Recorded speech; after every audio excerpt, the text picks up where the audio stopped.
Good afternoon, everyone, and welcome to another episode of the Author's Quill. I really hope you're having a good day wherever you're on our big, beautiful blue planet. You know, the show's in every time zone, so whether you're sleeping, you're just getting up having your coffee, you're laying your head in the bed going, oh my God, there's that guy's big mouth again. We're here, so just get ready. We're going to be introducing our guest in just a second. A couple of things going on. I'm going to let John tell you about the 99 cents deal, which I brought up last night on news. On the flip side, I got 500 million questions. And what was my answer? Go to the website. That's the answer. Go to the website. Yeah, so it is. It's 99 cents right now. Amazon dropped the price of Rise of the Future Volume 42 to 99 cents. We were surprised. We looked and it was like, wow, it's 99 cents. And I checked just a few minutes ago. It's still there at 99 cents. What is that? The ebook, though, right? It's the ebook. That's the one that created it. And you just go to Amazon.com. And it's the ebook, 99 cents. You can download it right now and get it. You'll be able to see Karah's beautiful work as well as all the amazing stories. But it's one of those things because of how well the book did at the get-go. Amazon sometimes goes through and just drops prices of books that have a good momentum to help maintain that momentum. Because we were the first couple weeks, we were on so many bestseller lists that it started off the best new release, and then it was top new release, #1, and then we went to science fiction anthologies, #1. So it's continuing like that. And the audiobook hit the bestseller list, the trade paperback. So this is what they do to help flank it because it drives more business, and people don't usually just buy one book when they go looking for stuff. They'll take advantage of it and they'll buy other stuff too. So for them, it's a lost lead that they can use to get people to buy more books. But for us, it's really, really good. And the book itself, just so that you know, is this one right here, Rise of the Future Volume 42. And it's, let's see. So your illustration, Karah, was? As Long as We Both Shall Live. Okay. The last page of the artists. Okay. Were you a bad girl or something? Why'd you get put back there for? You was being bad, weren't you? So the last one you see before you start reading. Yes. So there we go. Actually, yes, it's fabulous. That's her. So, so that one there is like that was a really trippy thing. We've had AI stories for well over a decade, almost 2 decades, but this was they're evolving now as technology evolves. So Karah is are you an auto mechanic, or are you just working at a mechanic store making sure everybody's got the right parts by day, and by nighttime she's this amazing award-winning artist? I do remanufacturing of parts. So like all the old parts, we just clean them up and fix them up. Yeah. Yeah. So Karah pulls out the lathe and she pulls out the big acid vat that she puts in the head that car heads in there and bats them out so that they get all that gunk off them, and then rebores the cylinders, and then okay, here you go. And then the dinner time comes and she takes off her overalls and she puts on her artist beret and she has her little brushes out come there and she starts painting it at night. So she's quite the girl. Thank you. That's kind of exactly what it is. I wear overalls sometimes to work, and then I take my hair out from a bun and put it into braids. So it's a funny transition. Yeah, she's a total Lady Godiva there with her hair. It goes all the way down to her waistline. Yeah, it goes. Beautiful hair. It's just amazing. I know, look at it, huh?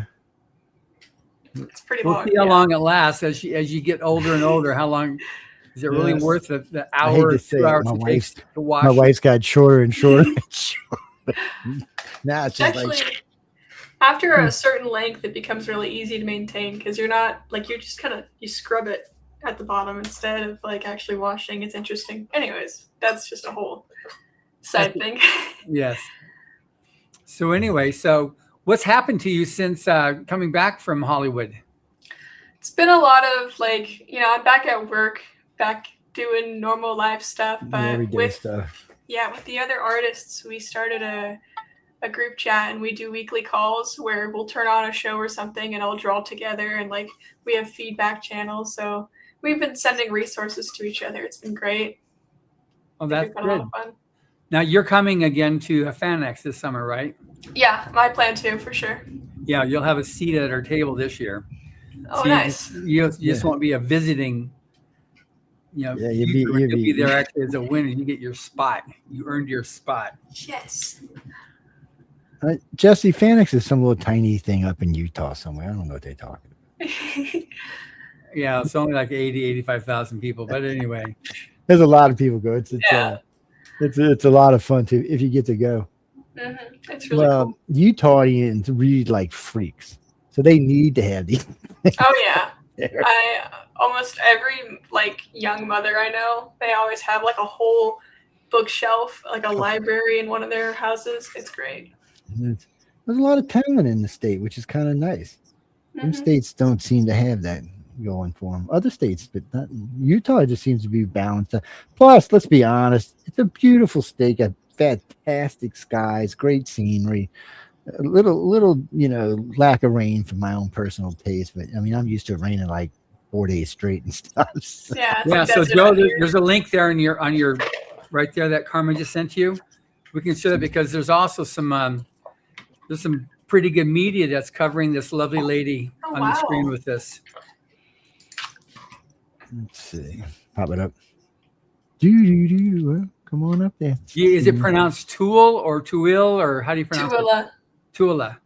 Yeah. Yeah, she had a really nice piece there and there. It's like, we're getting some good media, and hopefully when we get there, Carmen, who's really good at media, we'll work out getting you either with myself or with Emily or both of us onto local TV as well. ABC, CBS, NBC. We do that frequently when we go out there for the convention. Okay, that's exciting. Yeah, there we go. Look at that lovely lady. You don't need to be doing all of that. Yeah, so this is a scary guy next to her, man. Damn. That's Mike. The writer. Strickland, that's the writer, Mike Strickland. Yeah, Mike, man, you look scary, Mike. I know you're listening. I love Mike. He's a great guy. He's a lot of fun to talk He was inspired. He's wearing a tuxedo and he's got his sneakers on. And yeah, I love the sneakers, man. He's got he got that from last year when he saw one of our judges, Rob Pryor. He had a tuxedo and his red sneakers on that he came in with. So that's where he got the idea from. That's funny. But we're getting some great media for you, and hopefully it just results in more recognition for you as an artist, because that's part of the whole thing is you need that spark to get people like, oh wow, this is good. And then now you've got a website, or you've got where do we have that people can actually see your art? Right now I have an Instagram. I've not done Can you post it in the chat? Yeah, I can do that. We can pull that up. My current plan is to kind of build up some money for a couple of years before I really dive into the art scene, just so that I can have I guess safety funds would be the best way to describe it.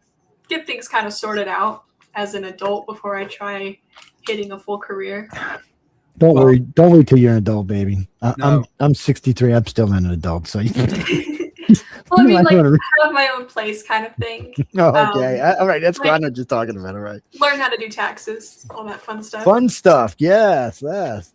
The kind of things that you pay people to do because you have good art and you're rich and you can do that. You don't have to worry about it, you see. So you make the money and then you let other people worry about it. It's the cautionary tale on parking it, because you have some momentum going now. And,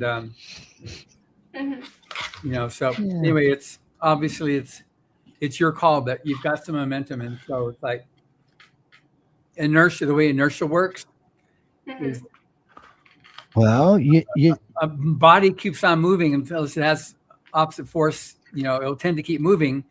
But so you got something moving right now, but if it stops, then to get it going again takes more. Well, Johnny Depp just started an art contest. Yeah. Johnny Depp, like the Johnny, yes, I know. I'm just as shocked as you are. Yes, I think she's still a lead in her category. Yeah, and so I was surprised. I got a invite thing, I guess, because probably John and him, because they know we talked with him, and asking me about press, and I was like, "And who is this?" And they were telling me, and I said, "What do y'all do?" This Johnny Depp has an art contest. I'm like, Mr. Stay Drunk half the time. Yeah, you thinking, does he even know what good art looks like? I'm confused. Johnny, I'm not hating on you, man. Yeah, there you go. I mean, I'm just confused, Johnny. I love you, dude, but art critic, I don't think you should be. I think you might want to maybe talk to some people who are writers of the future. He's just like helping support. He's making the foundation for it. It looks like. Okay, so he's making a foundation, and the winner gets putting the money up. Okay. Yeah. Okay. Okay. That's cool. Yeah. Yeah, I was surprised when I got the invite because I hadn't heard of it anywhere. Yeah. John knows how skeptical Emily and I voted we did 10 votes for you buy the votes. So you enter, and so we did that for April and because she's such an amazing artist. Yeah, she's talented. That's true. And she's got a good personality to boot. It's she was so funny. We would get ready to go to the thing, and I said, "What are you waiting on?" She said, "Oh, they said the other people have to wait till the end." I'm like, "To the end of what?" She said, "They're going to come get us all after." I said, "No, they're not getting freaking bus with me. Come on, let's go." Just said, "They're not going to say anything. Trust me, get in the bus. Let's go." And she's like, "Oh, okay." Because I was like, "What the hell are you waiting on?" There wasn't nobody else waiting around. Thinking, just get in the damn bus. It's time to leave. It's but she's a sweetie pie. She asks good questions too. So yeah, she's doing really well. She's got I think she still lives at home because her studio's in the garage of their parents, so she's there. But she's just so good. She's she became besties with Bob Eggleton and with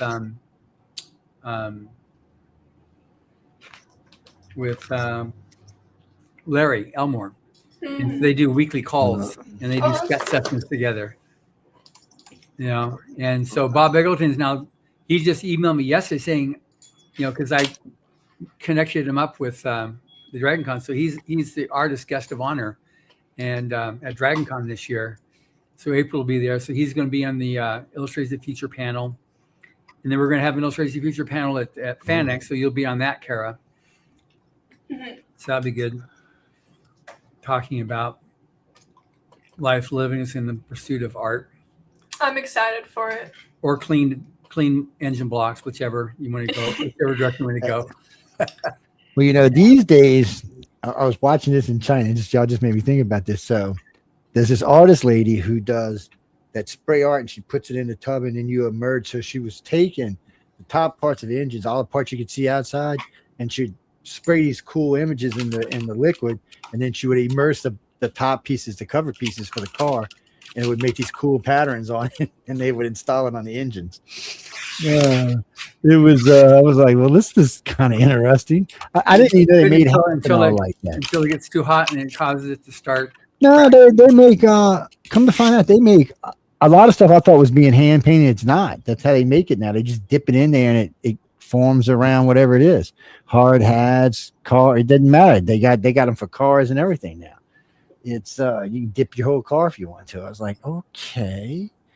No. I was at FanX a couple of years ago, Rob Pryor, that somebody brought whatever car it was some muscle car that was there, and he painted the whole car. He was hand painting it with spray. You know, he was doing that throughout the show, and then they auctioned it off. So this is Karah's work. Yeah, so talk to us, explain it. So I never really been super big on social media. I would say I'm new to it in the terms of actually interacting with it. Yeah, it takes time. Yeah, it's not been a hobby of mine yet, but with our weekly calls we do with the art group, we kind of have a goal that we try to post something at least once a week, usually on the weekends. So it's been good, like having that group. You know, you were talking about inertia earlier. I think that group helps a lot because it has me spending at least a couple hours a weekend putting stuff into art and trying to go somewhere with that. Good. That's important because you got us, you got Joe, myself, and everybody else here at Rise to the Future totally willing to back you and support you and help you launch that career. Mm-hmm. Okay, this looks like Johnny Depp after he left court with Amber that day. That was the Pirate King from the movie he was in. So I was like, I'm just people don't give me trouble. I was just thinking about it. Unfortunately, what's her name stuck in my brain today. I can't help it. Yeah. What is this? You right over here with the butterfly in your face? But yeah, that was actually one of the submissions that I put in for the contest. So explain your this thing that you've got with remembering faces. Okay, so it's called These are great faces, by the way. Oh, thank you. Say it again now. Prosopagnosia. It's face blindness, and I actually learned that Echo Chernik, the director that we have in the contest, she has it as well. She does good faces too. Yeah, for sure. But it's kind of just, I can't really recognize people super well, like my parents or siblings. It's really easy to lose someone in a crowd because I just can't tell people apart super well. I'm John. Hi, John. That's Joe. I see your name on there. See your name down there, man. Yeah, it's okay. But it's kind of just like, it's a little challenging to be out in public and try to find someone because you have to be like, okay, what are you wearing? Which I guess a lot of people do that, but I don't know. It's different. I lose my parents in a grocery store. When I was little, I would lose them, and then I would think I'd find them, and so I would run up to strangers and hug them and be like, I lost you at the store. And they'd be like, who are you? Because I would just go to random people all the time. I would sit next to my brother and be texting him for half an hour like, I can't find you after sports events. This guy looks like Qui-Gon Jinn. That is Qui-Gon. Oh, okay. It was like, well, I kept thinking Liam Neeson when I first looked. I'm like, no, it's Qui-Gon Jinn, Jeff. That's who that is. Pay attention. Yeah. It's like, that was one of my favorite characters, by the way. Oh, I love Qui-Gon Jinn. He's fun. He was a good character. It was nice to see a new character that I actually enjoyed. Now you see this guy looks too much like what's his name? Right out of my who? Say it again. The one in the middle, is that what you're pointing at? Yeah. Oh, okay. So I was thinking, oh God, big goofus guy is he plays Aquaman. Oh, Jason Momoa. Yeah, Momoa. So when I first looked up, that's who I thought it was until I seen the eyes and the nose. Okay, I see. And once I looked actually into the face, I realized it was somebody else. But when I just looked at a glance, I was thinking, oh well, my oldest will like this picture. It looks like one of her favorite actors, which I'm not the biggest fan of Jason's, but still, I don't hate him. I'm just not a big, huge fan of his. No, I get it. Yeah. Most of these are like 2 to 4 years old. I only started actually posting recently. You do faces well. Faces are hard. Yeah.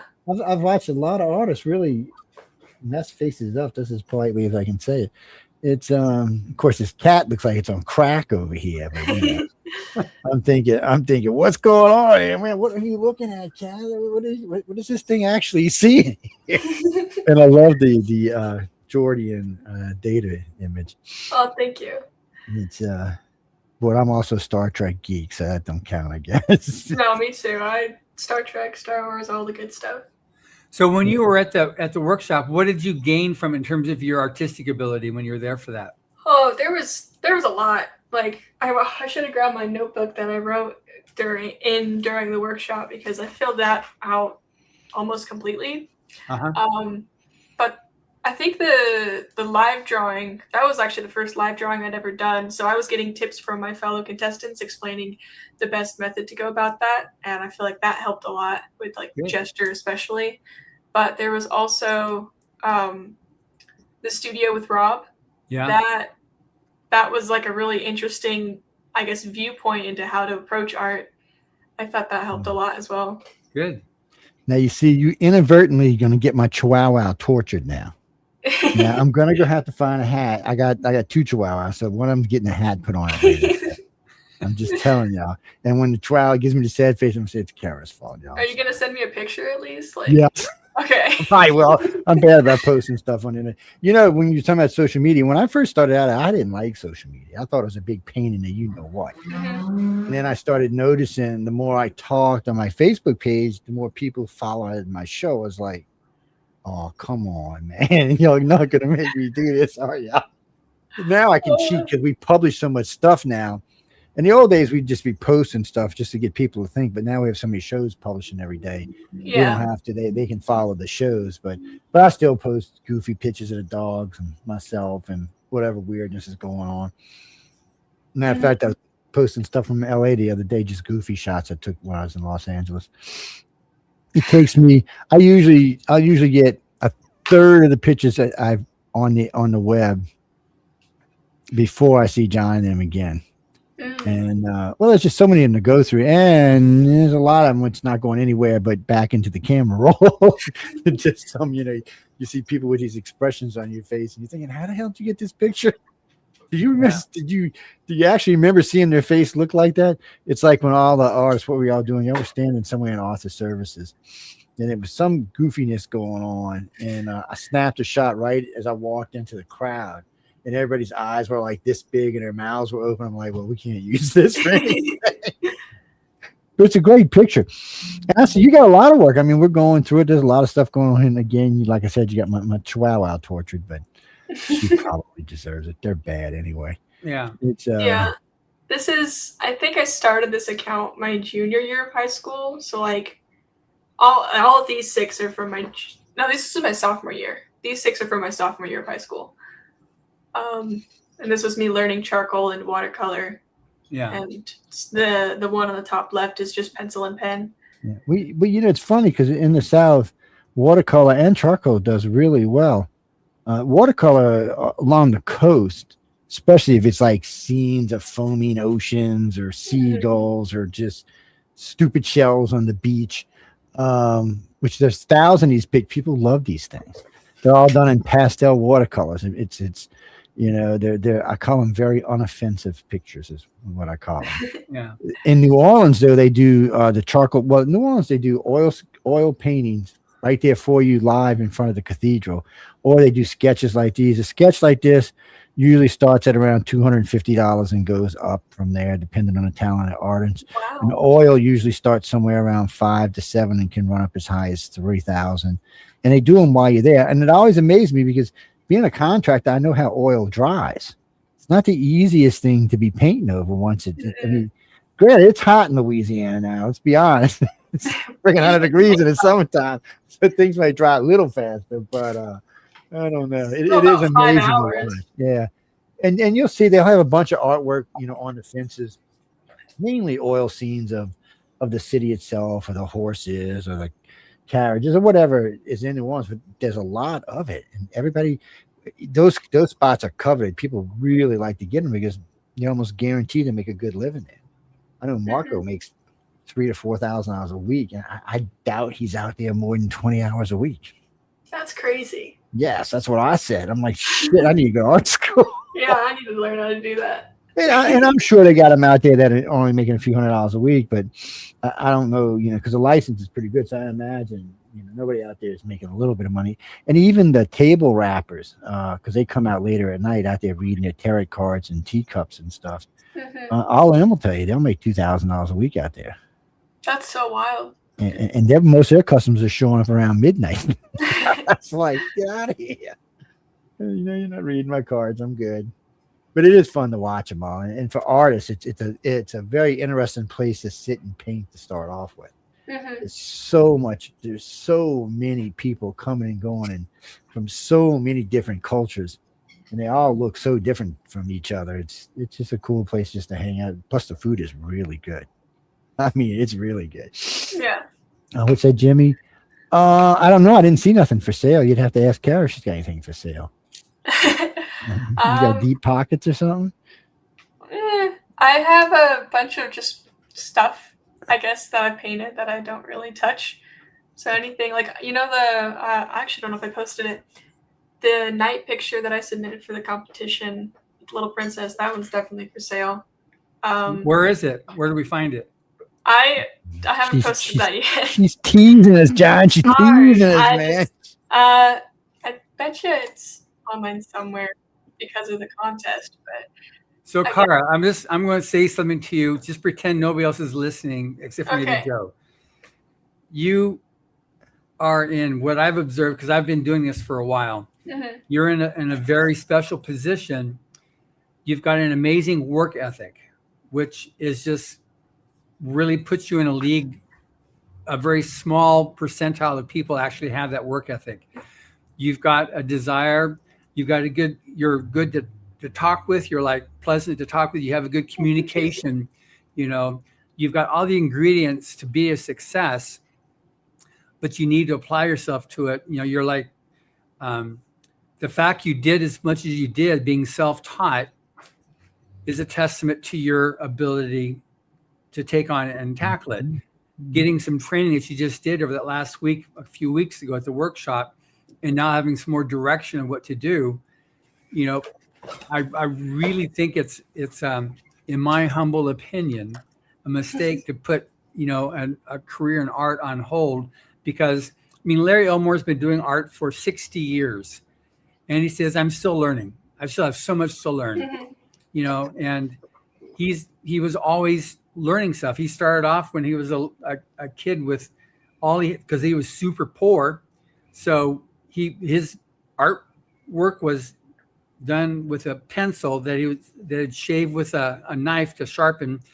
And then each week his mom, because it was a single mom, would come back with a box of groceries, and he'd cut the box up into the 16 or 12 panels, and both sides of that, he used that for his paper that he would draw on, and that's how he'd illustrate. That's what he did for years, because he couldn't afford anything. But he kept on working and working and working, get better and better, and eventually it kept on evolving. So like yourself, you've got a job, so you do have a source of money, but you've also got that amazing talent of creativity that it's easy for someone to enjoy talking with you, which is an important thing as an artist, to be able to get out there and show your stuff. That you've not been involved in social media is like it's a whatever burger, you know. It's like you can start that, and you can get into the whatever channels you want. And where you are there in Utah, there is a lot of creativity. There's a lot of talent out there, and you have a lot of supporters. You got the judges that would love to see you fly, you know, see you blossom, and but we'll match your effort, you know. But it's got to be your effort that's moving forward to the next thing. And so right now you've got a lot of people's attention that you can take and keep on moving. And, you know, hopefully you don't have any weird ideas. I'm not good enough, because obviously you win the contest. So you are good enough. So how are you ever going to apply yourself? Somebody just asked, how can I buy you a piece of your art? So, I mean, it really is that simple, you know. So you've already shown that you can do something. People see it on the screen and go, okay, so is anything for sale? If you put it up there, that we're providing a platform that you can evolve and start doing something. It's not going to be a career yet, because you're not there, but you got to keep on going and building up. And we've had a lot of winners that have gone on to successful careers, but they start real simple, and maybe it takes a lateral jump into another direction, creating. Because you know so much with automotive parts, maybe because of your art stuff, you start making illustrations for automotive manuals. We had one of our gals that was the grand prize winner for the writers contest and the illustrators contest in a different year, and she got in doing manuals for Lockheed. She couldn't talk about it for a while because it was all confidential stuff she was doing, but she started doing that because she could write and she could draw. So, you know, I wouldn't wait till some point later on. I think that's a mistake. And you've got very loving parents that are totally supportive, which is great, you know, and that's not everybody has that either. So you've got a lot of things going for you. And I really recommend that you revisit that decision. I think the plan at the moment, so I just got hired on at my work, which means that I get a little bit of a raise, but I have to stay longer so that I can keep going.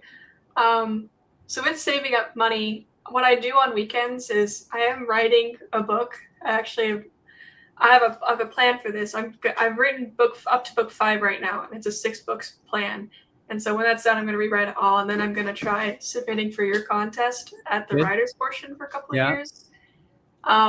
That's one of the side projects I have. I also have a board game that I'm working on, and I'm going to be trying to go out to Indiana for, I think it was Dragon Con. And Dragon Con is in Atlanta. So you're Atlantis. So Atlanta, yeah, because we have a lot of winners that go to Atlanta. And so it's easy to room up with other winners and just, share a suite. I think it was the one in Indiana. I can't remember what it was called, but it's one that I do plan to go to for the board game. And then I've also been doing just like local commissions and murals. So I try to keep busy in the art aspect, but what I started recently was actually doing the posting of it. But I took advice from a lot of the artists from the workshop that were saying you can have 1 million drawings in your for your archive, I guess, but don't post them all at once. So I'm trying to like be sparing with how I post at the moment and build it to like a scheduled thing. So I'm trying to keep up on the like actually doing art. I really don't want to lose that, but until I get my own place, like somewhere, I mean, I at least need to learn how to do taxes. That's kind of my baseline of where I start. Is once I learn taxes and once I have a house and once, maybe not a house, but like somewhere on my own to have a space for the kind of things that I want. I think that's when I'm really going to try to like maybe push the book I'm writing and finally get the board game published and finally hit all of the projects that I've been building up for the past couple of years. Because they're all still in production. Nothing is ready yet.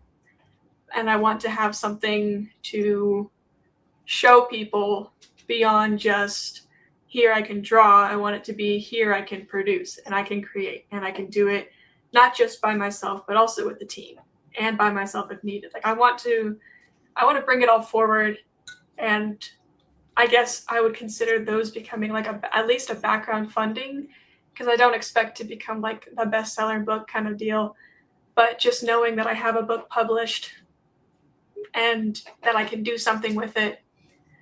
That's sort of the goal at the moment. Well, all right. Joe, over to you. No, I was just thinking, I was 23 when I opened my first business. And I was because I was working for someone else and I was getting really tired. I just got out of the military and I was getting tired of being jacked around. So it was my first one. And then a friend of mine came over and said, "Hey, I need you to come work for this company." And he just offered me too much money to say no. So I said, okay. And then I did that for a while, but then I caught. You became a manager for McDonald's. Yeah, I was. I was I GM for them for a while. And don't get me wrong, they paid really good. I know they paid you really good money because they need somebody in a store that knows what's going on. But that, and I also had a big store on the beach. It made a difference. But the thing of it was I was catching myself. Even after I left in, I went to work for the other company. I was catching myself. I was working 6 days a week, 7 days a week, 16, 18 hours. I'm like, if I'm going to work like this, I might as well be doing my own business, because at least then it's all coming back to me.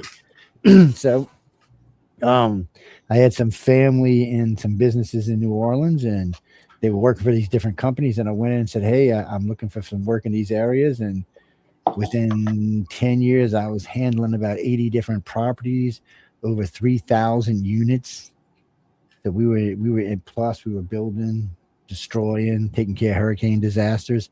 So it made a lot of money really, really, really fast.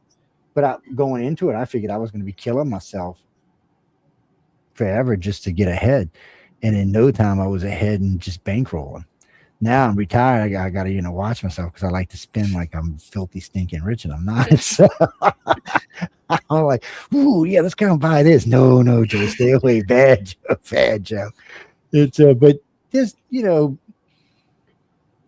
it's going to come a point where you have to decide: do you like working for someone else, or do you want most everything you do going back to you? And it's really going to come down to that, because any successful artist or any successful author somewhere down the line has to reach a point where they say, "Okay, this is now about what I want, how I want it, and how I'm going to do it." Good person to ask about that is Dean Wesley Smith. I've talked to him about it a couple of times, how he got started, where he's at today. He's got his own publishing company, and he does everything. Him and his wife, they do everything. There's no nothing they don't actually do. So there's always ways to get in there. And then you got to decide, you might want to get married and have 8 or 10 babies. Being from Utahns like to have babies, man. Let's just be honest about it, man. 5 is average out there. So I babysit them a lot. I know. I'm just saying. I got friends, man. They're like, "Well, I only got 5." I'm like, "You only got 5 what?" He said, kids. I'm like, 5. My dad is the oldest of 10, Yeah, and my mom is the youngest of 5. So, like, I get it. But I mean, and there's nothing wrong with big family. But I mean, that's all, decisions as life goes on. And, yeah, having babies, man, takes a lot of energy and takes a lot of stuff trying to paint all right when there's babysitting you laughing. He was like, "Can I help, Mom? Let's try it." Actually, a lot of the pieces that I've done, like especially ones that you guys have seen, I take them when I babysit kids, and usually the kids are between like the ages 6 to 12. That's good. And I'll let them scribble the backgrounds a lot. So if you go to the Instagram page and look at the butterfly one, the whole background is just washed out watercolor that I was letting kids throw paint at. So that's a good thing. See, you may be a good teacher instructor one day. But that's what I'm saying. There's going to be a lot of opportunities open up, like the gaming industry. They're always looking for artists in the industry. There's so many storyboards that have to be done. And even though they use AI for some of it now, they still want real people doing their storyboards. They don't mind AI copying the storyboards, but they want you doing their storyboards. And it's not just, there's other big companies out there. And a lot of companies can't use AI for the simple fact it can't be copyrighted. So if you've got a successful advertisement network going on and you're using AI art, and Joe Schmo down the street decides he's going to use your art, there's nothing you can do about it. He can use your art. So they prefer to bring in real artists. So there's always those kind of jobs. And, I got a couple of friends that's basically what they do. They're artists for different companies. Whatever they want, they just draw it out. And they still do, art and stuff. They still go to shows and stuff, but they like that steady weekly paycheck. And I say, oh, okay, yeah, I'm gonna get $5,000 this week. I'm a happy camper. It's it's a good thing. It's a subjective thing, but it's a good thing. It's always a lot of fun. And if you get both, what has it been, 5 winners? I think John told me that's won both. Yeah, I think it's either 4 or 5. Yeah, so there's several people that are going for it. Yeah, I know Cheryl's going for it. Yeah, Cherie, she's definitely going for it. Yeah. We got. She's one with what, 4 of them? I think she's got 4 little critters, 4 or 5. I can't remember. I think she got at least 4. Yeah. What do you mean, Jesse? Kids are great. Mine are all grown though. Yeah, God. Even the grandkids are grown, man. Shit, the great grandkids are grown, or almost grown. There's enough of that. No, we don't need any more. Oh, Mike, I see you down there, Mr. Strickland. You can pop in the room anytime you want if you can hear me. So now, Karah, so just at the week-long workshop, so there was also these various. I know that Brittany Jackson talked about one of the Hubbard essays on art, and for her, it's one of her major datums that she uses when she creates art: quality of communication. Talk to me a little about that and how that went when she's talking about that to you. Quality of communication. I'm trying to remember it because I usually remember things through my notes, but I do know that a lot of the week they talked really heavily on communication, how important it is, because if you're being contacted by someone and you're not going to be responding on time, or you're not going to be civil or polite, it gives you a really bad reputation. And a lot of them will be like, don't contact this artist because they're not talking to you on time. They're not letting you know when a problem is coming, when a problem comes up, and how you can work around with a solution together with them. Communication is such a huge deal in the art world, and presenting yourself in a good way. Yeah, she also was talking about like the art itself, the illustration has got to communicate. It's like what the communication is actually senior to the technical expertise. You've got to have communication. What she says is, which is what Hubbard said too, in that Art More About is the name of the essay. Yeah.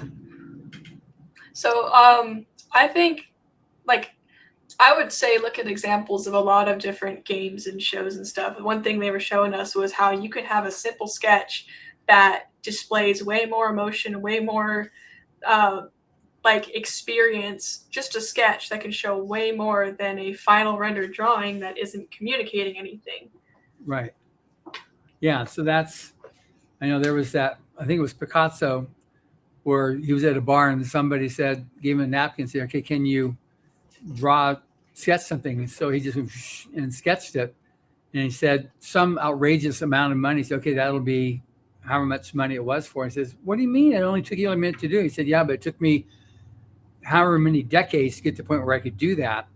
But it was that the quality of communication, being able to communicate and just see the lines and stuff like that that can really convey an emotion, or a scene that you can like, wow, yeah, I can really relate to that. Mm-hmm. A really good artist, an illustrator, can accomplish that. And you just, some of our judges are just so amazing with that. We had Sean Tan, one of our judges, who hasn't been out here for a while. He's raising a family right now. Then he'll come out. He's in Australia. He's done a lot of books, but he illustrated a book. It's called, I think, the Journey, and about somebody coming from Europe to America or an English-speaking country, and he didn't understand anything that they're saying, and they couldn't understand him. And so there's no words at all. It's just his imagery is just so amazing. You totally get it. So he won book awards for written books. He was on bestseller lists from that, and he won the Astrid Lindgren Award, which is one of the most prestigious awards in, I guess it's in Sweden, or I think it's Sweden, stuff like that. There's a $50,000 prize on that. Astrid Lindgren, that's the one that wrote Pippi Longstocking. But it's but his book told a story just by illustration alone, and so he's been an amazingly successful. He loves judging the art when it gets sent to him to judge. But it's that one datum, because the writers have it as well, is that quality of communication. And in storytelling, which when we get our next guest on too, it's story is senior to like all the proper construction and stuff like that, so and that's one thing that people come to realize, is they want a good story is more important than just, okay, is this the proper adverb and adjective, and where's the proper punctuation and stuff like that, and which is just, doesn't advance story necessarily. I would say that's a big reason why there's such a variety of styles, is because you can have stick figures. Like, I don't know if you've ever seen those stick figure fighting animations. They're kind of like comic-y and silly, but they show a story through just stick figures. Yeah. Or you can have, like, I've seen this happen a ton at school. Whenever my teacher was gone, I would tend to be the substitute for the class, that she would leave.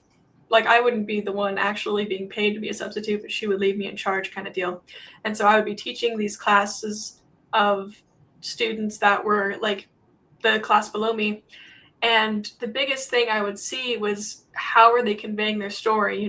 Two different guys would be drawing cars with watercolor, and one of them would have the right composition. They would have that lighting. They would have the car itself, its proportions were a little bit off, but it was very alive, while the other one would have like a pen and pencil sketch, and while their proportions are really good, the composition made it look stale because you just had a picture and then the car was plopped in the center. Yeah. Versus the other one where the car is kind of at an angle, it's like moving towards you, it's got like it had a life in it that the other one didn't. So your technique can always be perfect, your style can be perfect, but whether or not you can actually convey like something that would make someone think about it, like, oh, yeah, where's this car going?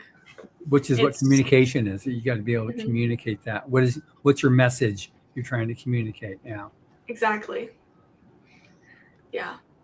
So do we also have Mike now joining us? I don't know. I seen him stop in the chat room a little while ago. About a half hour ago, he was in the chat room. Mike, come out wherever you are. He's in some other place in the world. Well, maybe he just thinks he's a few minutes early, but let's go to Yonder like a Honda. Let's see, confirmed. Yeah, we know. Okay. Has anybody recognized you, Karah, because of the media you've gotten? I wouldn't know. I just kind of wake up, go to work, and go home and draw. So like, maybe not in person quite yet, but I do have a lot of photos that people took of their children watching my live stream and screaming at the TV, really excited. So that was like super sweet to come home to. Well, that's nice. A lot of the kids I babysit were so excited. And I feel bad for Bafu because some of the things that they were yelling about him, just being like, no, Bafu. Because they don't know him. He totally deserved it. For Karah. Yeah. But it was funny. The media in his country was like, Bafu takes Hollywood by storm. You know, it was great. You know, yeah. But it was great. His message. I'll never, you know, like I said, I'll never, you know, invalidate myself again. Mm-hmm. You know, that's an important lesson. You know.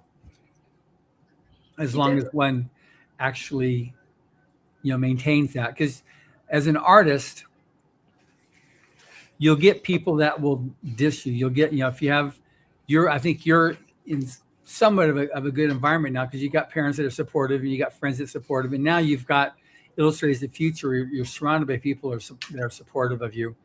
But some people don't have that luxury. And so they get people coming saying like, oh man, it's a good thing you're still doing your day job, you know, and make these little like knives in the side comments to you. That's it's unfortunate, but people have that, and they fall for it, you know, because you're burying your soul to when you create your art. This is your creation, and someone says that sucks. It can be devastating. I have when I was younger, I would draw in my free time, and I never like. There was a point where I wanted it to be a career, but like so many people would tell me things like, oh, you can't really make a career out of that all the time. And even my dad, he went to art school and he was in graphic design, but he made so little money that was right when things changed and the career got really bad and he was raising 2 kids. And so he couldn't like support and grow his career at the same time. And so growing up, a lot of what I was told, even especially by family, actually was, you know, don't rely on this. You're going to have to find an actual career, find something else that you like. And so I never took art seriously. It was always just, I love doing this in my free time. And then I got to meet 2 of my teachers, Miss Nichols and Mr. Roberts, who kind of kicked me through the door being like, make stuff, you're having fun in here, you're taking the classes, go do things. And so I started to get really into it, and I'll be honest, so much of whether or not I was actually going to stick with art was writing on Hollywood and seeing what would happen at these workshops. Yeah. But the first day, Bafu said something that made a lot of people in the room cry. I can't remember the exact words, but he was saying, you know, I don't know if my stuff is worth it. I don't know if it's good enough. I am happy to be here, but I feel like whatever it was he said, it connected to all of us in a way that none of us really expected, because none of us knew each other. None of us had really spoken much before then. But Bafu just has such a good way of conveying what he means, and none of us had ever felt it put into words. And so I think when he went up on stage and was like, yeah, I'm not going to doubt myself anymore, it kind of felt way more powerful knowing how he started the week and how we all started at the start of the week and where we all ended up. He made that week fantastic. I love Bafu. Yeah. Hi, Mike. Hey, Mike. Yeah, just one thing. We've had several winners. Actually, I mean, we've had 1,000 winners. So we've had a lot of people who they still have their day job. They still do what they're doing. They realize I don't have to park. I don't have to not do my creativity stuff. That, you know, we had our grand prize writer winner, Barbara Lund, from, I guess, 5 years ago. She was a police detective, still is, you know, or no, she just retired. So she did that. So she would get up an extra 2 hours early to do her writing. And then what she did, she gave up her TV and social media so she could do her writing. For her, she wanted to be able to do her writing. You know, that's important. So she still had to make the money to, you know, she was the main income earner for the family. So she was raising kids, but she really wanted to do her writing, and so she did that, and so she's still writing. So she'll be there at the convention again in Salt Lake City this summer. But that's the thing too, is like Kevin Anderson, Rebecca Mesta, they were writing always, but they were working at the Liverpool labs in California. It's a research thing for science. And so or Livermore, and it's they worked out like they wanted to have a year's worth of expenses in their savings account before they quit their day jobs. So they saved up a whole year's worth, and then when they had that, they then quit their jobs and flipped over full-time to writing. But that's what they did. That's how they worked out their things so they could keep on doing what they loved, but still it had to be real because they had a family as well. So there are solutions to it to be able to still, have your cake and eat it too. With that, nice shirt, Mike. Yes, that's a cool shirt too. Exactly. So how's life been with you since heading back home? It's been a bit of a blur. It really took me a couple weeks to really process that incredibly busy and unforgettable week. So if you ask me what I did in those 2 weeks, I'm not sure I could really give you a clear answer. Yeah. But yeah, I feel like I'm finally kind of getting back in the swing of things. I actually didn't really do much writing in that period of time as well. It just kind of felt like a sponge that was full of water. Yeah. So I'm just curious. So now on your story, as long as you both shall live, because like I mentioned at the beginning of the first hour with Karah, so we've had AI stories for a couple of decades, and they evolve and they morph in different ways. And as technology grows, different things that you've got science fiction doing. So the way you've got it, with one guy, well, both of them on this project, and then confidential. So they sign their stuff. They can't really know what's happening to them when they're in their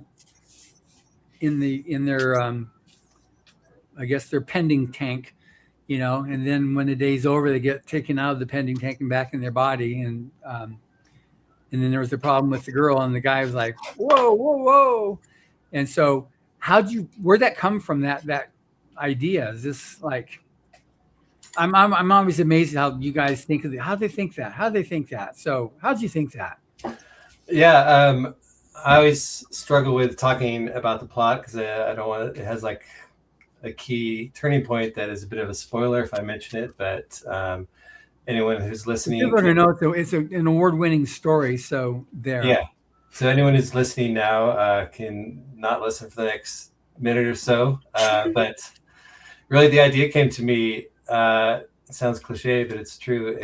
In a dream, I kind of woke up with this from a dream in which this man and woman were in love, and something happened to the woman. We'll just say it. She died in this kind of digital world. I'm sorry, her physical body while she was in a digital world, but her consciousness, which had been uploaded, was still existing, but she had no physical body to return to. So, which is essentially what my story is about, how they overcome that challenge to be together. But really, that's it. It started as a dream. Yeah, but one thing that's amazing about it, what you raised, which was it's a question of it's ethics, but it's also morality. The whole thing of like what constitutes a person, because what you did there, and it's because otherwise people are into the science fiction stuff of like, okay, I'm uploading my consciousness and now I'm going and doing my thing, zapping all over the world or all over the city or going between opening gates and stuff like that. That's been done, and that's like, okay, cool. But you raise a different question on the ethics and morality of this whole thing at a time when AI, specifically generative AI, is a real issue, and the morality and ethics of it is very much coming under scrutiny. So that's what, to me, at least when I read your story, was much more impinging. And so that's what I was looking like, wow, because the other stuff is, I got that, the structure, but the underlying morality and ethics that you addressed that issue, to me was much more significant. Yeah, thanks. I think it's really just when I woke up from this dream and I started jotting down ideas, I started exploring it in my head of, okay, well, that scenario I just described, what if that actually happened? This person's physical body is dead, but her consciousness is still alive. So in a real world, what would that look like in terms of the response to that? I have certain opinions about corporate America, or just the corporate world and corporate mindset. And corporations are risk averse and they care strongly about liability. So that I thought would be the first response of a corporation, would be to try to limit their liability. And so exploring whether they would consider this person legally dead, even though their consciousness is still alive, or not, kind of what that would look like. So those are some of the things I thought would make for some good exploration in the story. Yeah, but that's one of the things that makes Rise to the Future such a standout, because they're not just, they are stories, but they're not just like, oh, that's a good story. There's a lot more to it. In order to be publishing this book, you rose to the top of an amazingly deep well of story submissions, and so there's thousands of submissions every quarter that you then made it to, you bubbled up there. The top of 3 that made it is an amazing testament to you. But like, what makes a story stand out that much that these other judges, who are themselves, that everybody that votes, that goes through this whole process, are themselves best-selling authors, very much experienced and very much aligned to the contest that was created by Warren Hubbard back in '83, maintaining the integrity of that, because it's, science fiction is the herald of possibility, which is one of his mantras that he had, but also that it's the artist that creates the brings the spirit of life into a culture. And so what you do, and when Karah and the other illustrators, to do this stuff here, it creates these emotional impacts. So that's something that you really did. Yeah. I think I just, in some ways, got lucky with a premise that had a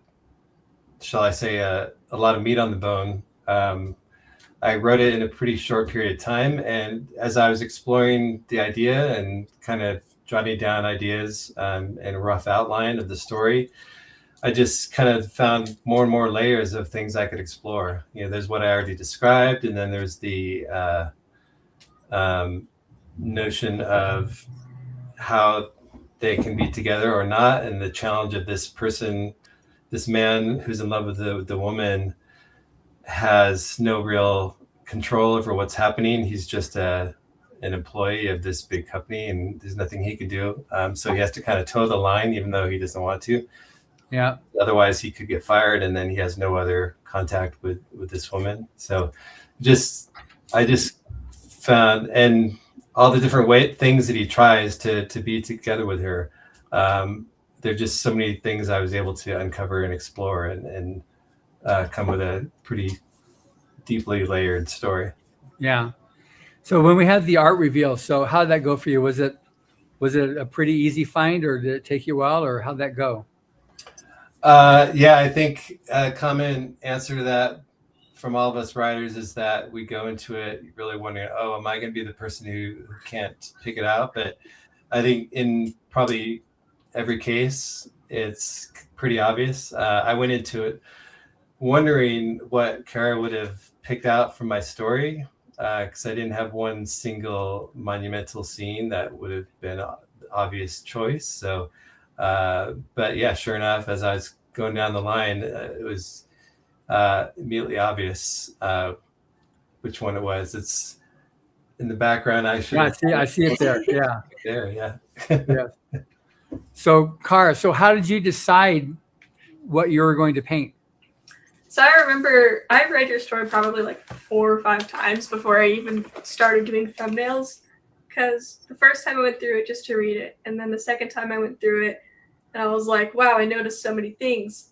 You know, the kind of the rewind through it. And then the third and fourth time I would take notes of all of the features and all of the genders and all of the any description you gave to any character at all. So like I remember I probably still have it in a sketchbook somewhere. I would write the name, maybe like just scientist 1, scientist 2, character 1, character 2, like, and then their importance level. And then I would write all of the things you used in the entire story to describe them. And I remember when you had, what's his name, Liam? It's been a minute since I read it. Jamie, maybe? Or the guy. Technician guy or the main character? The main protagonist. Sam. Huh? Sam. Or, I don't know why I thought Liam. I think that's the guy I used the reference for. Yeah. But you described him wearing a lime green shirt, and I was like, I don't see enough colors for that to make sense when I paint it, because I'm not like super colorblind, but green is a category for me that's just it's all the same color. I can't really see green super well, even though it's one of my favorite colors. So when you described lime green, I was like, this is going to be hard. But I remember I went into all of the research on how to mix greens, and I was just creating a palette of green that I couldn't really see super well. And then I would go to someone and be like, is this lime green? And be like, no. And so I think it was awesome just learning from that on how to actually do these different colors that I'm not the greatest at seeing. But also picking the scene for it was trying to think, how do I show the main characters happy together, even though they never really interact in real life? But I also have to show the science and technology of it. And the first idea I had was going to be a little bit more stretched perspective, where the scientists were kind of looking over a glass thing and watching this guy. But I'm like, that's just creepy to just have a guy be watched for no reason. So I wanted to show a little bit of what he was seeing and the fact that it was a romance story. So I picked the scene where they had, I don't think you actually had them in the scene, but it was an option where they're floating through the sky, flying together. Right. And I thought that was such a cute idea, plus the kind of spooky atmosphere of being watched from above and by scientists taking notes and observing, and have her wire disconnected compared to everyone else's, or compared to his. I think that trying to show the happy, cute, this is a love story paired with a love story fighting corporation like control, I think that'll display. That's good. Yeah. You made that comment about the lime green. We had a grand prize winner about a decade ago from Phoenix. He was colorblind. Mm-hmm. And he did all those stuff. He had his Pantone chart, and he would do his paintings using the Pantones because he knew he couldn't see it.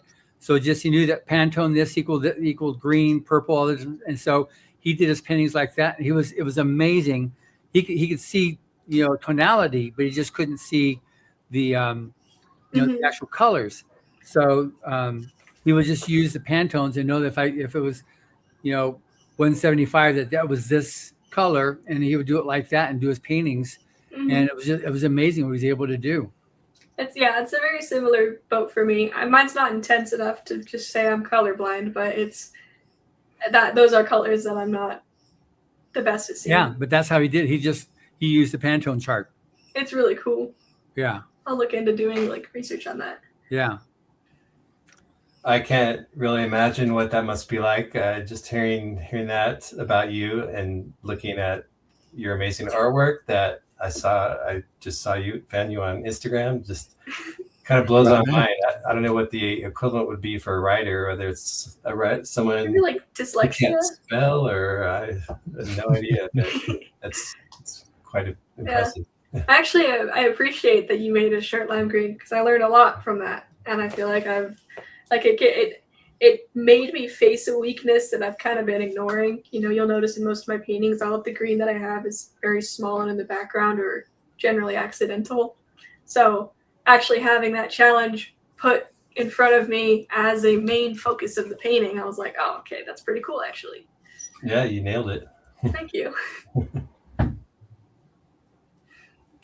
So now, what's your next project with writing now that you're done with the workshop? So leading up to our workshop week, I finished my most recent novel at the end of last year, and then first part of this year, I was going through several rounds of revision, and then a couple months leading up to Hollywood, I've just been doing the trad approach of querying agents. So I kind of jumped right back into that, and on the writing front, I'm working on a couple of short stories with some tight deadlines. One of them is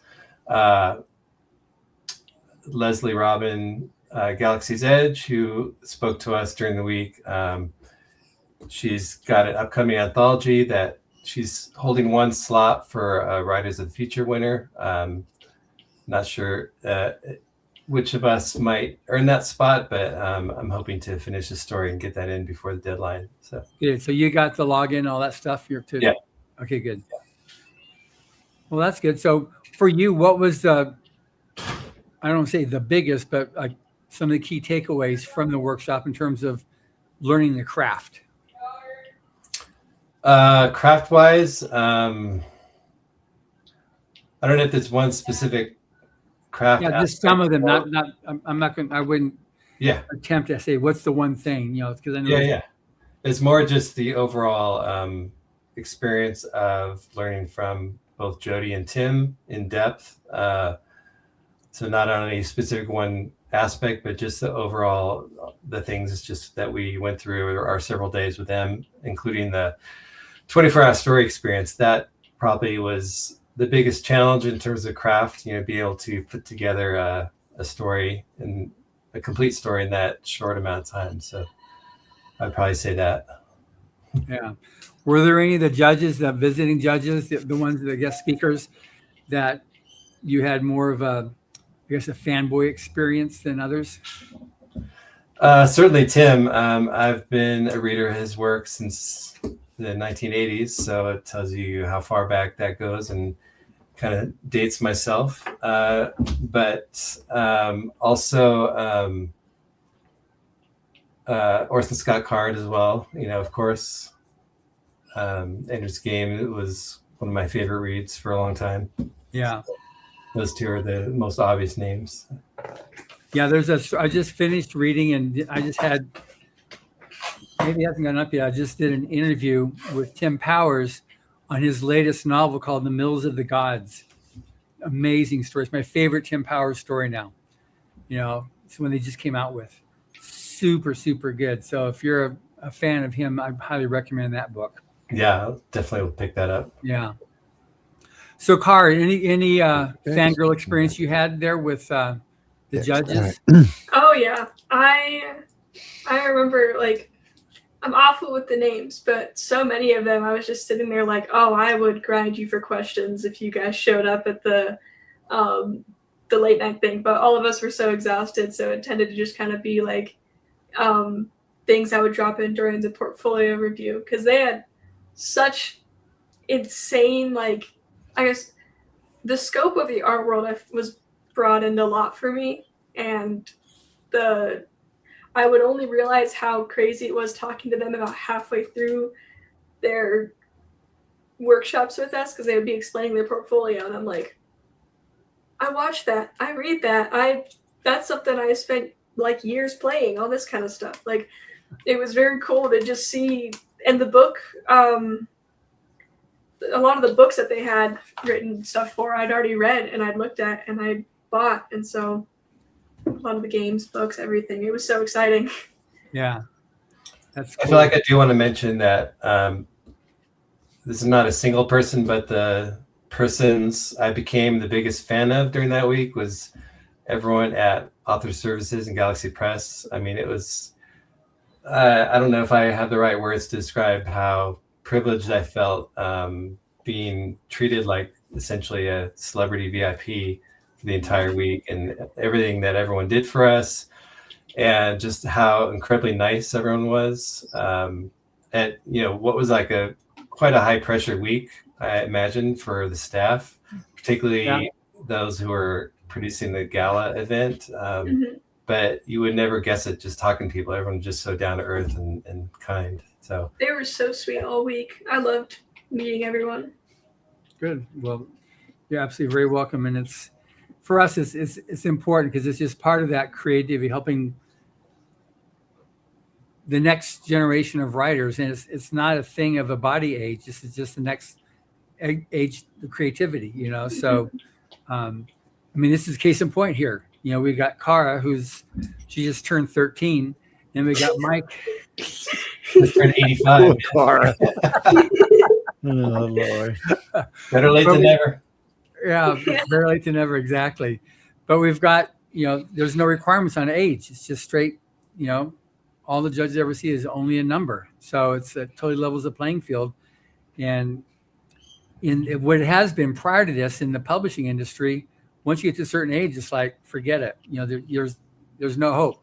Here that's not what it is. And so, you step to the bat there with your story, Mike, and won. So as far as we're concerned, you've got like many years ahead of you, and hopefully, when this book goes, as soon as it comes out, you got me and Joe there totally anxious to be able to invite you on and talk about your new book. I got lots of space back there. Yeah, I got to move some stuff around, even though I finally gave way. So I asked a question the other day. I had asked who Emily Goodman was. So I got tired of nobody would answer. So I said, "Y'all tell me which woman standing behind us at the gala event is the astronaut." So I got 72 answers in an hour. 69 of them was Emily, and 2 of them was the actual astronaut. Wow. I was like, okay. I said, the one y'all pick's been on this show. I've lost track how many times. Not just this one. She's been on all kind of shows on the network. Y'all should know who the hell she is by now. It was funny though, because I said, these women standing behind me. I said, one of them are an astronaut. Which one is it? I don't know. I guess Emily looked particularly different that night or something. I don't know what the hell was going on. That's like my nightmare question, because I can't recognize faces, and someone's like, "Who's this going to be?" Well, I've been trying to give away a book set. It's book 30 through 40. Mm-hmm. And we had given it away, and then it came back. And then it was weird. But we'd given it away. So I said, okay. And we were doing John and I were messing around one night, and I said, well, look, just tell me who the woman is who puts the gala together. And I said, it's also John's wife. I said, y'all should know me. She's been on the show 100 times. And nobody got it right. I was like, you're kidding me, people. That's crazy. I said, y'all are smoking crack out there or something. I mean, come on. So put the pipe down, pay attention what the question was. So then that's when I put the gala picture up and said, look, and just tell me which one the astronaut was. I mean, I would figure they would have got it right. They could have just fast forwarded through the event and seen the woman giving a keynote speech at the beginning. Oh, I don't know. I was laughing. I was like, I said, well, I'll have to tell Emily she's an astronaut now. Yeah. Bad enough I bring her knives and stuff. So it's talking about her. Yeah, she's always fun. She's insane, but she's fun. I don't know how all of them haven't lost their mind already. The first year I met them was coming back from COVID. Mm-hmm. So there was, instead of 24 winners, there was 48. Wow. So I think there's actually 36 that were actually there, plus all the staff and the hotel. It was insane. Yeah. Plus the Roosevelt that year had a lot of other stuff going on. And on Thursday nights they had a dance contest. Oh, wow. It was the I can't think of the damn name of it now. It's Mexican Spanish dance. It's really famous. Awesome. Anyway. Yeah. And so they had a bunch of people that dance in different ways in that style, and we were watching. I was like, damn, this place is kicking. And this year they added in that club upstairs with the 2 bowling lanes and the weird ass dartboard I've never seen before. I played darts professionally for like half a decade. I've never seen a board like that. I was like, what is this thing, man? Plus, they charged you for that room back there. Oh. Yeah, I think Emily told them, hey, we got a lot of people. You don't want to charge us. We'll tell them go to another bar. How's that? She likes the wheeling deal. But no, I mean, it was weird seeing 2 bowling lanes in there. Though. I was like, okay. Yeah. So couldn't just see in New Orleans, they wouldn't have that because it would get dangerous. Bowling balls would start flying around and stuff. For sure. They're not going there. New Orleans is a weird city, but for artists, and New Orleans is an artist city. Now, I'll tell you a little place that's an artiste community. It's called Fairhope, Alabama. Fairhope, Alabama. So this place is so artistic that on the weekends, they bring out the orchestra to play the sunset down. Oh, wow. So, and then from there, when you look down, there's a garden down there with, 400 varieties of roses going everywhere. The whole place in the summer just smells just like a giant rose festival. And then when you get into town, there's all these little art communities and little art shops and little bookstores. And the whole community pretty much are artists and illustrators and authors and stuff like that, and musicians. So I know the lady got mad. Miss, are there any real people that live in this town? What do you mean by that? I said, okay, that came out wrong. I'm like, like other kind of people, like firemen, policemen, contractors. I said, is there anybody else? She's like, no, they come from Daphne up the road. I'm like, oh, so really, she was serious. I mean, so when you're there, so when you're in Fairhope, I mean, it is all about the artists. Whatever kind of artist you are, it's all about y'all. The whole town is set up for it. And what's nice about it, every corner has roses or flowers or bushes. They change them out seasonally, but all the pieces along the side all have flowers. All the corners have flowers. And then all the trees are lit up at night when you're driving through town. The place is beautiful. And you can tell it's not for normal people, because normal people don't understand why it's like that. Plus, they got really good ice cream there, too. Oh, yeah, can't forget that. And then, you get your ice cream, you drive down to the like I said, you can go watch the orchestra play the sunset down, or you can sit down in the park and watch the sunset. It's beautiful out there. And you can watch from above, from below, on the ground. It's just a great place just to hang out. And all the people are really, really friendly. People in Alabama are very friendly, but they're funny because they don't like to advertise. They don't want you to come to their state, actually. They'll be nice to you if you come because, they're Southerners, but they would rather you didn't come. They didn't tell anyone Southerners coming. They're like, why don't y'all stay in your own damn state?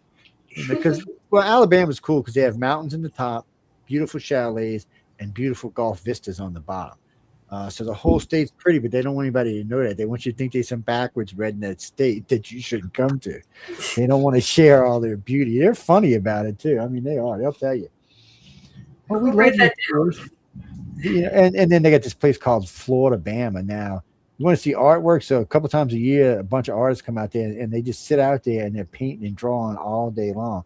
But the thing of it is, it's Florida Bama, so it's a state line of both places, and there's 4 bars right there. So there's no way you're getting through there without getting just no way. Everybody there is loaded out of their minds. It's ridiculous, is what it is. But you'll see, I was watching this one girl, it was a couple of years ago, she's painting. She is drunk. So she was doing pretty good. And then, I don't know, one of her friends started talking to her, and she's still painting while she's looking. And I'm watching. And I'm thinking, what are you painting, sweetie? She's just going down the side. And she looks back, she's like, oh, well, let's try something. It was kind of funny. But hey, but you know what? They make money out there doing it. So they're going out and having fun for spring break and all, and for the weekends. And while they're doing it, they're making some money. And a lot of them people who hang out down there are stinking rich. They like to help people out. They like to, especially artists. I don't know what it is with artists, but they like to help artists out. I guess it's the starving artist thing.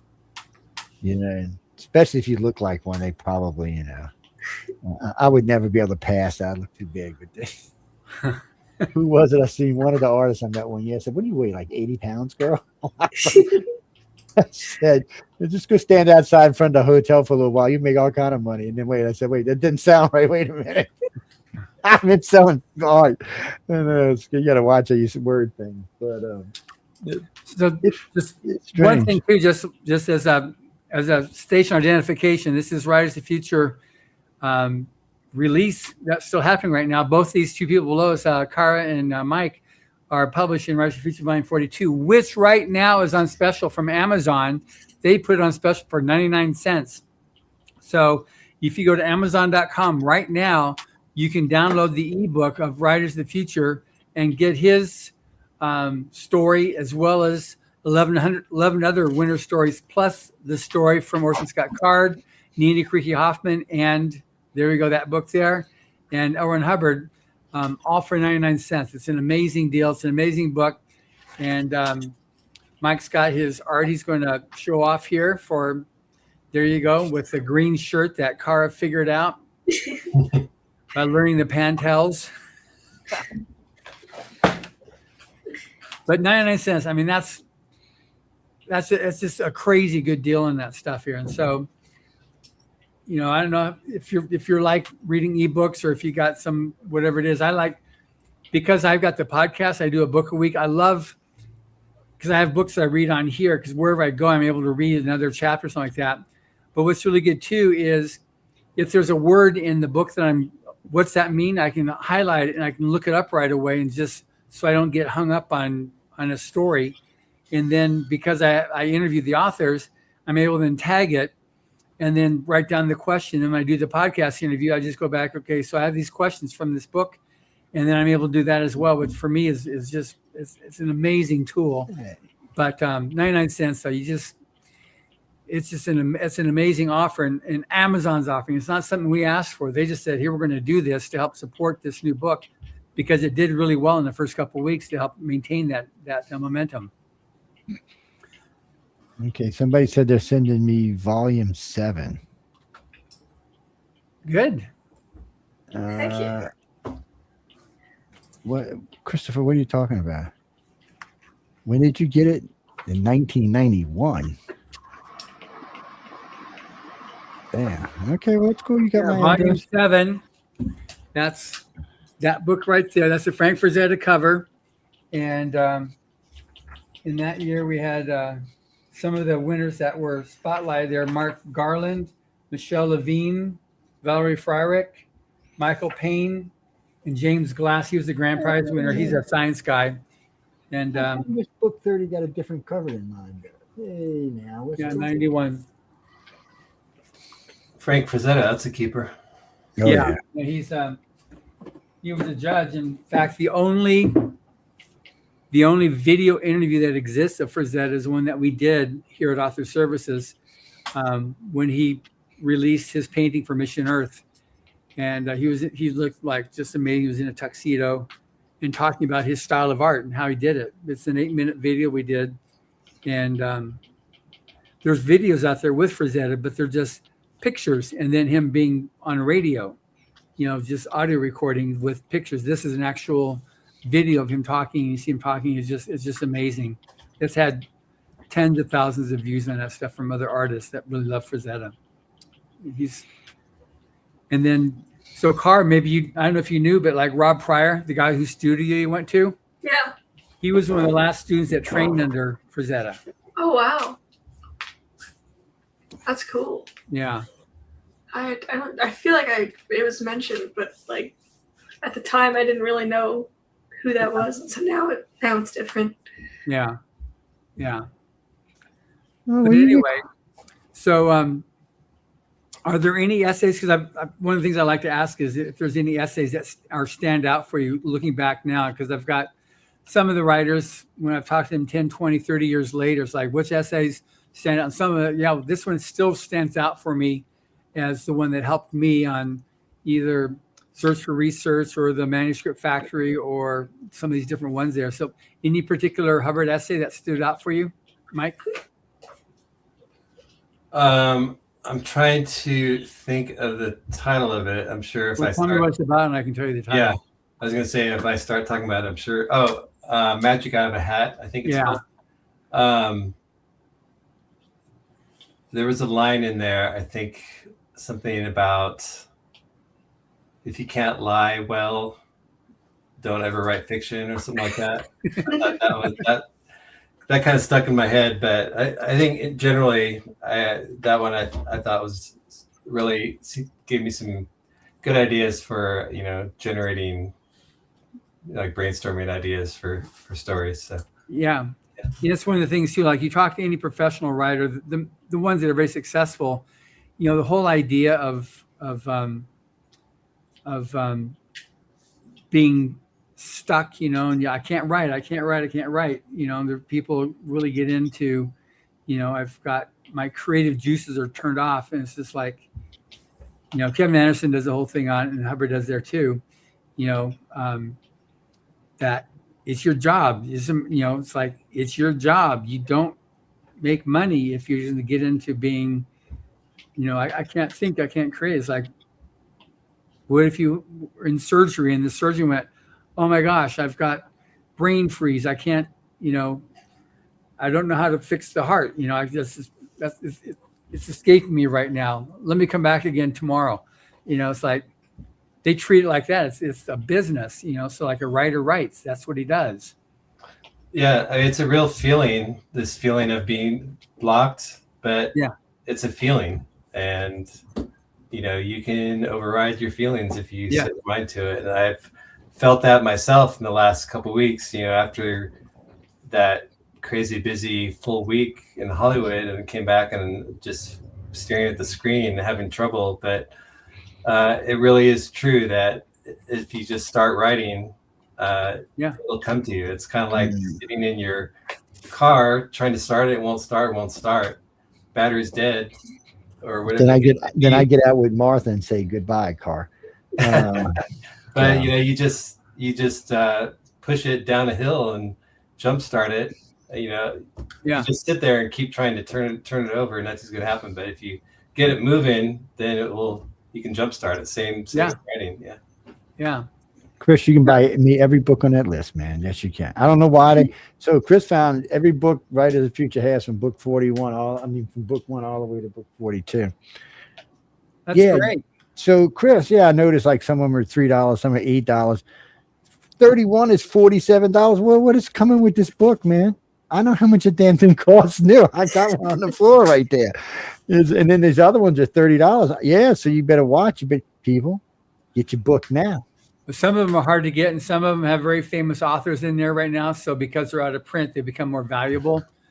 Well, I noticed some of the newer ones. What did I do with it? Were definitely like, here we go. Book 28 is $40. Book 29 is $30. That's why people should buy extra copies of 42. So that's what I'm saying. Book 31 is $50. Yeah, so reach out to Mike Strickland. He'll sell you some. Who the hell was in book 31 that it's $50? I got that book right there. I can see it from here. Let me see who was in here. Orson's, David Orson's, cool. Kevin Zano, Karen, Larry, Niven Zano, all these people. I don't know. And then here you go, poor book 32 is only $8.90. But here's book 33, which is a good one. I've read it. $50. But here's 34. Some of these things have a bunch of signatures. It fluctuates. But that's really good. The guy that you said he's got Aubrey book, take a picture of it and send it to me. I'd love to share it on social media. Well, no, this is an Amazon site he sent me. He said that has all 42 books on it. Yeah, he said go pick out what you want. Oh, okay. And so he's gifting it to you. Yeah, so book 42 is on here at 22.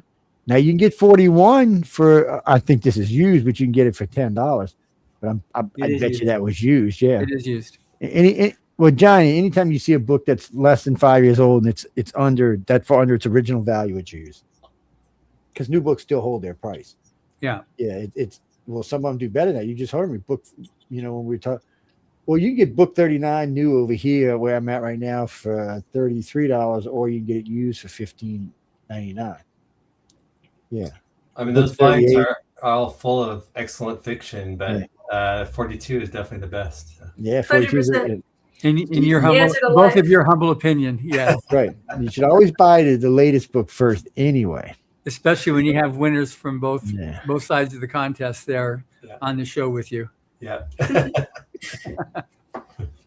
It's but yeah, they got them all there, and they all got different prices. You'll see one every once in a while, like book 36. See what your buying options are.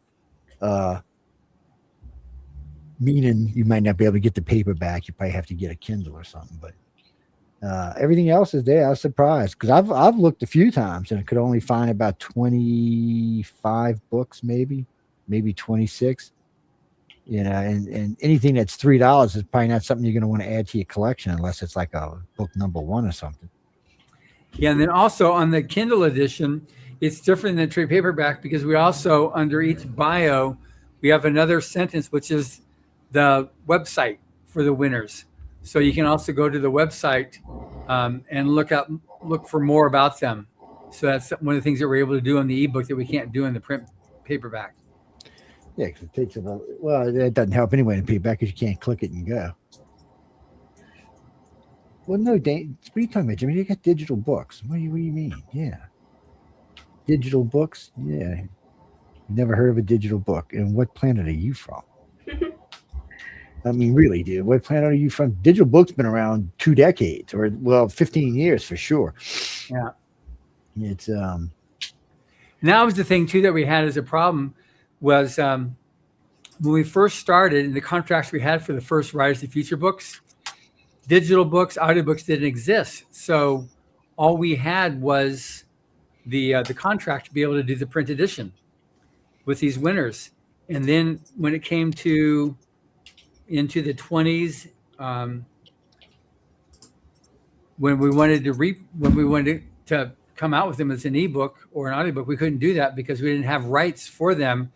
And it gets to be such a pain to be able to do that because some of them, the winners are dead, the judges are dead, the authors if we had somebody else write articles for us, we had to go through estates.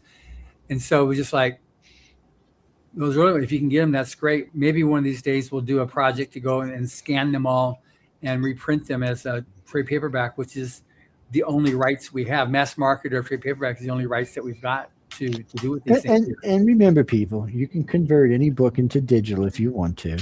Just be sure you pick somebody with a good voice, not Microsoft Sam or Samantha, because that will make you jump off a bridge somewhere. I'm serious. There's lots of things out. In the old days, you had to do it the old school. You had to take the book and put it on a thing and then scan it physically. You don't have to do that anymore. There are other ways to upload a book now. So, well, you might still have to. Chris, on a book that old, you're going to probably have to scan it manually. Yeah. Yeah, you have to scan it. Yeah. So, I mean, well, no, as long as you got a scanner, it's not a big deal, and you don't mind sitting there flipping pages until it's scanned. Sometimes you can find them pre-scanned online, but there's a lot of books out there, and not everybody takes the time to do it. No, that's different. That's a whole different thing. Yeah, we just don't have rights for an ebook. So if you find these things as ebooks, then they're violating copyright. So we can only do print. They bootleggers. So now that's where you see the contracts now are so vague and nebulous because we don't know, like in 5 years, 10 years, there might be some whole new technology that comes out that we won't be able to do because it's not an audiobook or an ebook or a print book, but there might be some new type of technology that we now put in there. So it makes it so that a new technology coming out can actually be still published. Well, Jack, think about it. It'll turn the story into a movie that you can watch automatically. Yeah. Oh yeah. Well, AI will do that for you now. Just give it to it. AI will do it for you. They don't mind. You can actually take your story right now, if it's a good AI, and give it to the AI, and the AI will turn it into a movie for you. Now, like a VR book. So now, sometimes it does a good job. Sometimes it does a horrible job. Sometimes it does something in between. Don't ask it to write a story because it can never figure out the middle part of a story. You can find the beginning and the end, but never can figure out the middle of a story. But if you give it a story, that's different. You'll be surprised what it can actually come up with these days. It's a lot of actors are starting to get nervous now because there's so much of the actors' motions that have been recorded over the years with those little green balls that they're needing them less and less and less and less. All they really need these days is good storyboard editors and good writers. And actors may fastly become a thing. Maybe become like the dodo bird, man, extinct. And then Jimmy, Japan's got new robot actors. They look just like humans, but they're robots. That's crazy. Just I don't even know what to think about that one. Oh no, so Japan said within 10 years they'll have the boyfriend girlfriend bot. Yeah, I don't know what that means. You'll have to ask them. Elon Musk is building robots by the millions, but he's doing them for different reasons. He needs to be able to send people to Mars to colonize, and he'd rather send robots in the beginning. Yes, keep people alive that way. Yeah, you send them to the moon, you send them up there. But as this is the author's Quill, you're talking about creativity and supporting writers and artists that they can. And Elon is a big supporter of. I know he is. I mean, that's his whole inspiration with science fiction. Yes, he's a big time supporter. I was listening. Yeah, Emily saw him at a premiere of in front of our offices here on Hollywood Boulevard. There was a premiere for one of the Star Wars movies, and so we saw him and we're chatting with him, and so we asked him, did you read Battlefield? He says, yeah, it was great. I read it. It was like 14 or so. I said, you give me a blurb? No. No, he's but and he's hard to even talk to him, man. He's I can't get through as a blonde bombshell, so I don't know. I can talk to her, but I can't seem to get through her. I said, come on. I said, I will guarantee him 10 million listeners, even if I have to sell a damn station. She starts laughing. She said, just 15 minutes. She said, well, you know what? He's just busy. And then I had talked to him about it. It looked like we were going to get 15 minutes. And then he decided to get into politics. And after that, there wasn't a shot in hell we was getting. He's just way too busy. But I've been watching him in the Mars series. I think the Mars was made back in 2009 or 2013 or something. It's a weird series. It's half science and real scientists and people like Elon, and the other half is actors going to Mars and living on Mars and being part of Mars. It's a very interesting series. It's just something they're doing, or they did, to show humans what it would be like to live on Mars. Because everybody thinks it's going to be easy in the beginning, which it's not. You see lots of potatoes. As an artist, you should like the idea of Mars. Have you seen the skies on Mars at night? Oh yeah, they're gorgeous. Oh my God, they make our skies look like nothing. First time I seen one, I'm like, that's gotta be fake. And my friend says, I don't think it's fake. I said, man, come on, that's gotta be fake. I mean, we're seeing the same universe they are. Yeah, obviously we are not. I've been watching a lot of their latest releases they have. I can't remember what the telescope is called, but their new telescope they have is getting photos of planets at a rate that we've never had before. So like what we were seeing was about that small, and now we're seeing about that much. And they're getting them so quickly that they're creating an online archive that anybody could look at and see any photo as soon as it's released. Like they're not hiding the photos. And so you could discover your own planet, technically, find a planet no one's ever seen. And I think they have a submission form to name them, but I can't remember if that was just someone in the comments saying something or not. But I do know it's really cool, and you can see something literally no one's ever seen before. Yeah, it's like you just imagine someplace else from another planet where you got somebody over there like, oh yeah, they've got this blue Goldilocks planet here next to this small sun there in the rim of the galaxy. We're going to call that Fred minus. So, no, this is Earth. No, it's Fred minus. Oh yeah. Well, think about after the first two rovers went to Mars and all those pictures came back. Do you realize there was 71 Martian movies made in 3 years? Because of those pictures, people were just Marsing out, and some of them were good movies, and some of them, well, let's just be honest, some of them were garbage. And some of them were fun, like John Carter, on Mars. But I watched that last week, actually. Which one did you watch? There's the one. What's his name? Now I can't think of the actor's name. There's two different ones that came out in within 3 or 4 years of each other. One's is a little goofy, a little funner than the other one, where he's jumping all around on Mars, and that's the one I watched. Yeah. He's a goofus, but he is funny. It's a fun movie to watch. Somebody asked me when they should I take it serious. I said no, but it's fun to watch. Well, we had at our gala. I don't know if any of you guys met him, Robert Hogg. He's he's running the mission at JPL of the rover on Mars. He's the one he's running it. So he's the one that he's the mission control. So he came to the gala. He's been a friend for a long time, but he's running the rover project there and the helicopter and that whole thing there. But see, this is when science, art, and the authors come in to change the world.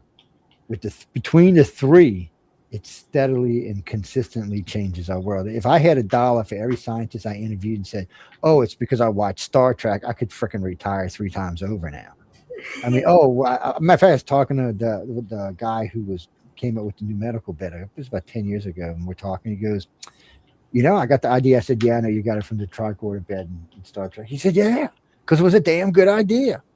He said, "Now the beds measure everything: how heavy you are, what your temperature is, how your breathing is, how your heart rate is." I'm like, Jesus. He said, "Yeah, well, the nurse don't have to do it anymore." I was like, "Well, this is the way the world's going." And I can't tell you how many articles I read about the invention of the laser, and because of Buck Rogers. I was like, really? And when they say Buck Rogers to me, I'm thinking like 50s, 60s. No, they're talking 20s, 30s Buck Rogers. Yeah, original Buck Rogers.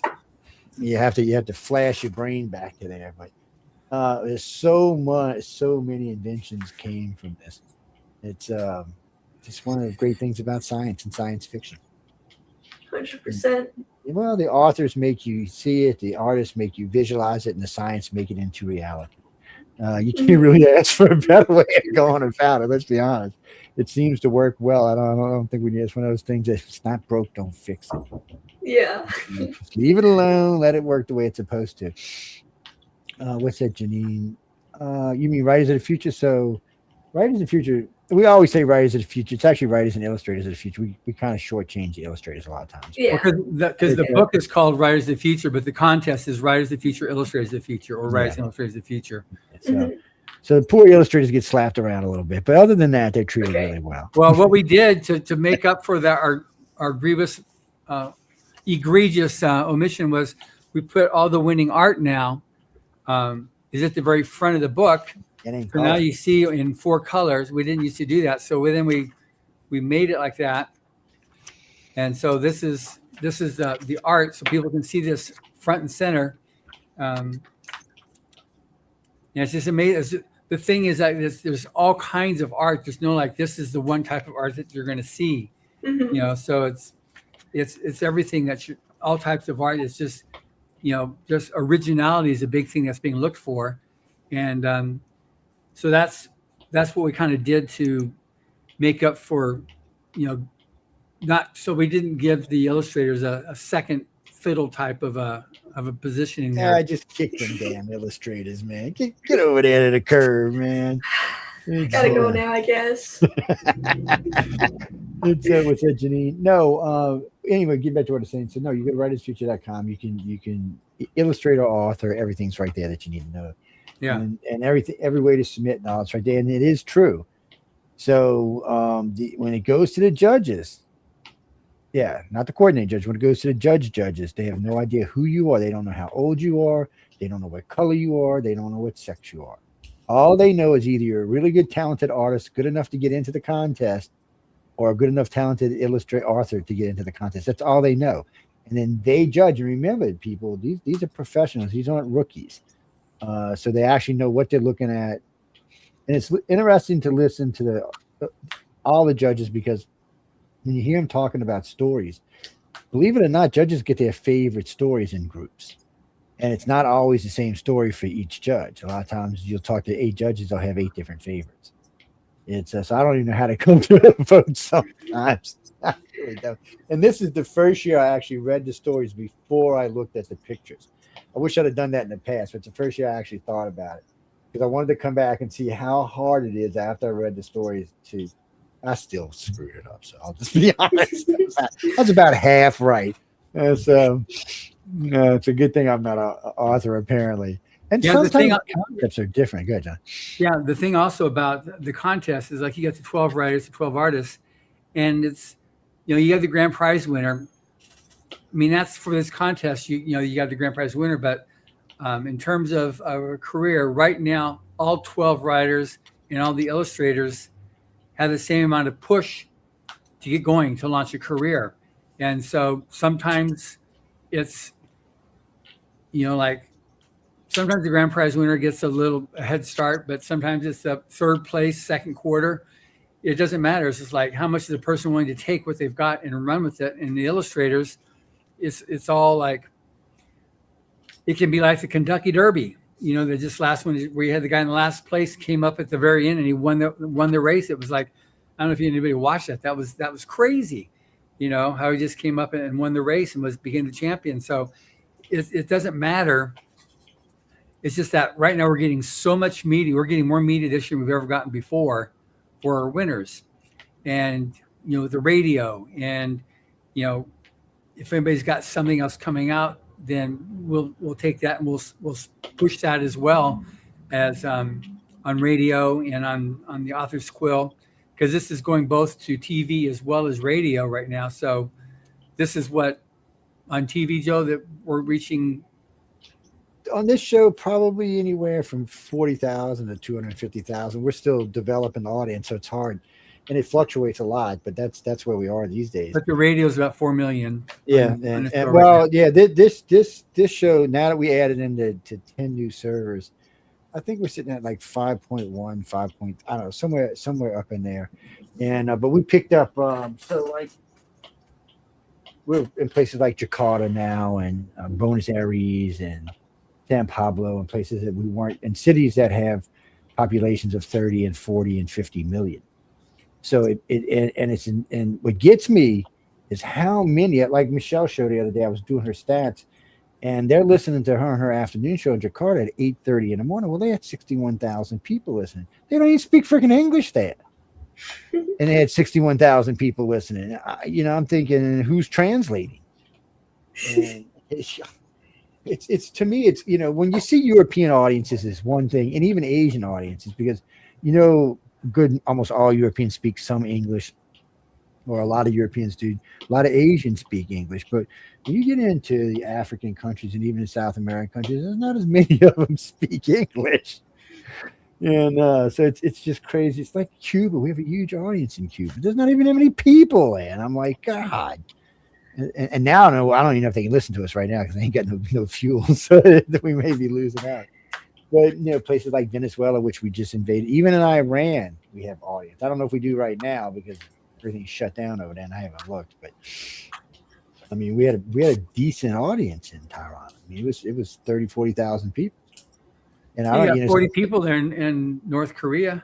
And it's always crazy when you hear North Koreans listening to us. I mean, we probably got more than that now that half of North Korea is in Russia, but it's we got a lot of Russians that listen. We got a lot of Asians that listen. We got a lot of Chinese that listen.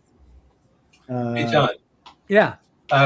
Question about the contest. So earlier on, Karah's mentioning how she's going to kind of target the writer's side of the contest, which is awesome, and happy to read anything you might want to send my way. But I would love that. Yeah, and I know Shuri CL4s was an Illustrator winner last year, and she's also doing the same thing, trying to become a writer. Yeah, she's got multiple honorable mentions already. Yeah, so I'm just curious in the history of the contest, how many double winners? It's either 4 or 5. I started looking at the other week, and it's it's a very very elite. Rare. Group, very rarefied group of that somebody can win both contests, so we had one girl that won both, and she's now does manuals for Lockheed, because she can illustrate all the different parts of the rockets or whatever it is that she's doing, and then write the manual as well. So she's applied it to that. She still wants to be able to, she still writes her stories, but mostly she's been able to apply it to that because she's had both. That's good money. Yeah, it's very good money. Schematics are good money. I mean, because you got to know your stuff and you got to be proportioned right when you do it. So are you an illustrator, Mike? Oh, no. I can do a little bit more than a stick figure, but not much more than that. Yeah. If you want to run anything by me, I got you. I won't waste your time. Oh yeah. See, you didn't see Karah, did you? Huh? The Chihuahua came in to check up why she's got to wear a hat. But again, a reminder that the Rise of the Future Volume 42 is available as an ebook right now on Amazon.com for only 99 cents. It's an amazing deal because it's normally, I think, $10 for the book, for the ebook. So it's only 99 cents. And it's one of those things, because it's year 42, it's like the answer to life, the universe, and everything from Hitchhiker's Guide to the Galaxy. But they really are amazing stories. The reviews we've been getting in for this book are just stellar, and it's just been a real treat to see what other people think about. It's fine for me to say these really are the best of the best. But when you got Library Journal and other similar publications saying that this is the best of the best, then it's like, okay, that's pretty cool.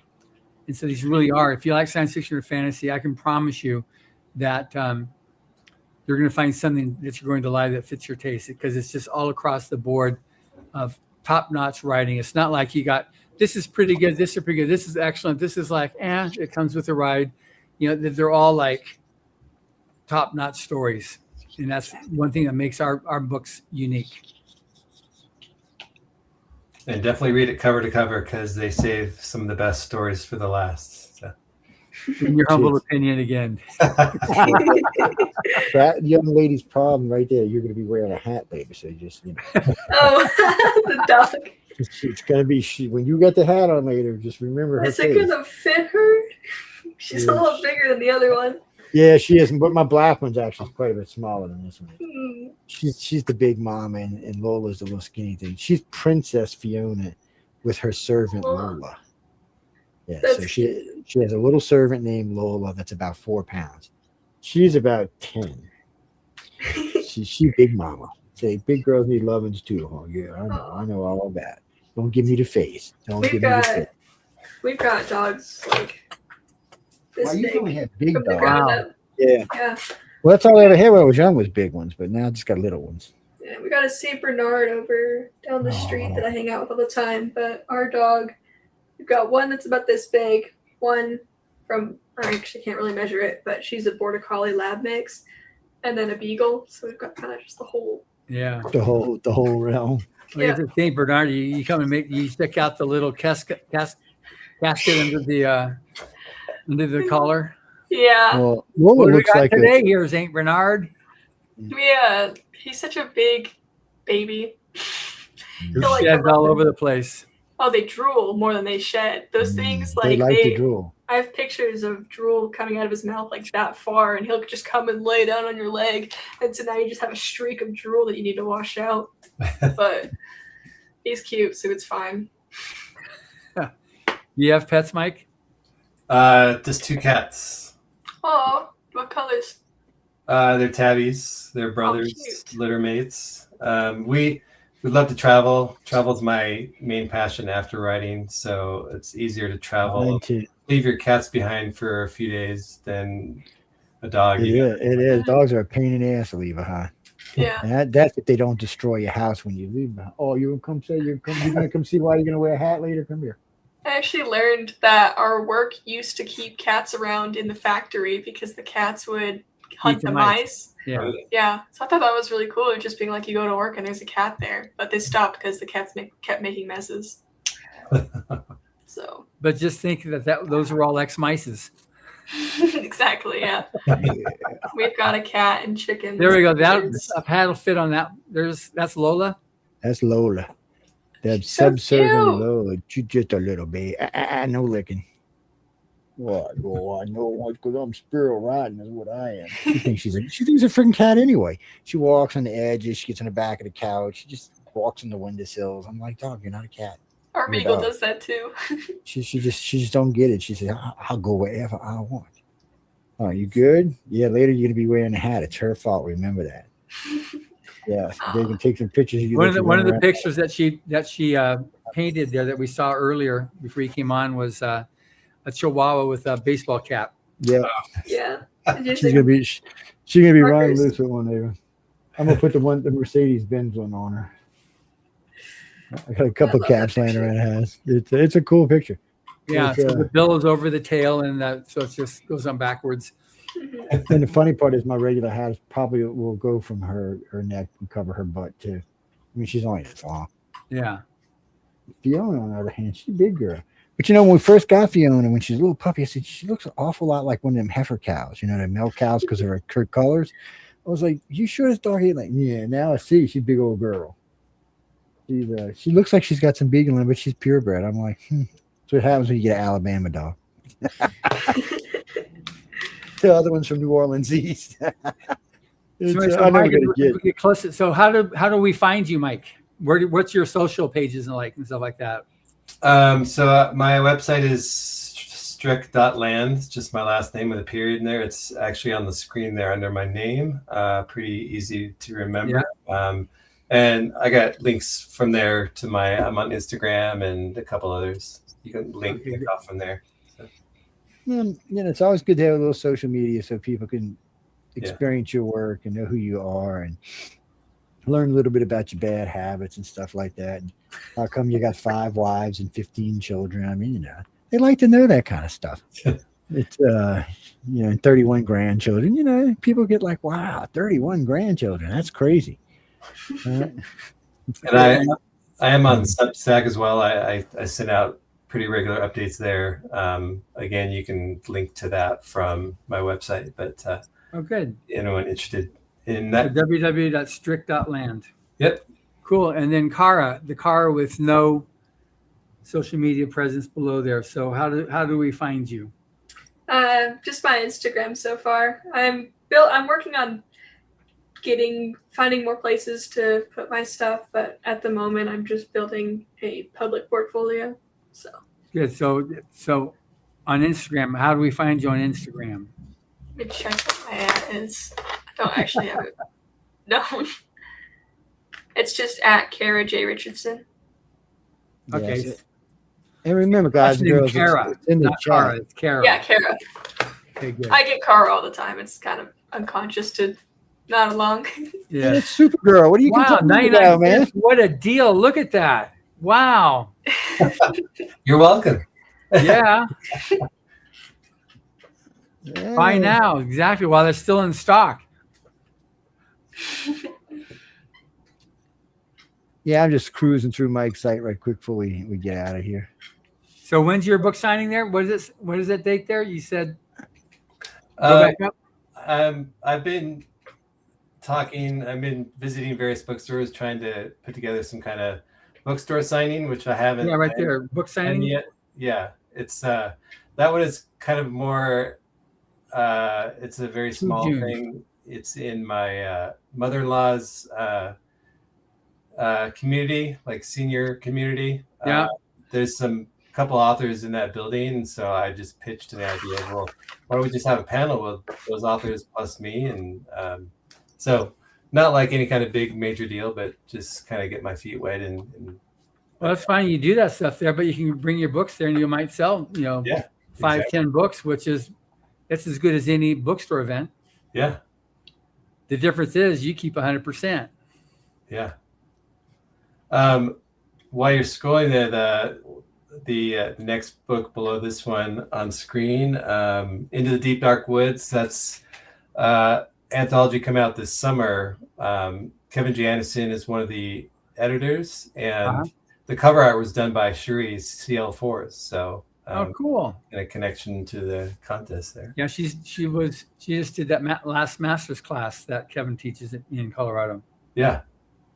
Yeah, I actually seen the draft before this. She showed me, she had it in her book when I seen her this year.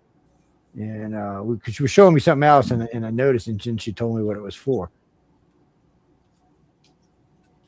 Dracula. You should write about vampires in New Orleans and how they like to get drunk and high. Yeah, that short story is a kind of a retelling of the Dracula, where Dracula and Renfield are on a generation ship in space, and Dracula is raiding all of the sleepers in the pods, and they both kind of fall in love with each other. So it's kind of a science fiction, romance, horror kind of blend. So. A little bit of everything there. Okay. It works. That's all that matters. Yeah. It's I see quite a few of them in here, though. So you've been busy. Yeah, most of it's actually, well, all of it is short fiction. But hopefully, get some novels up there soon.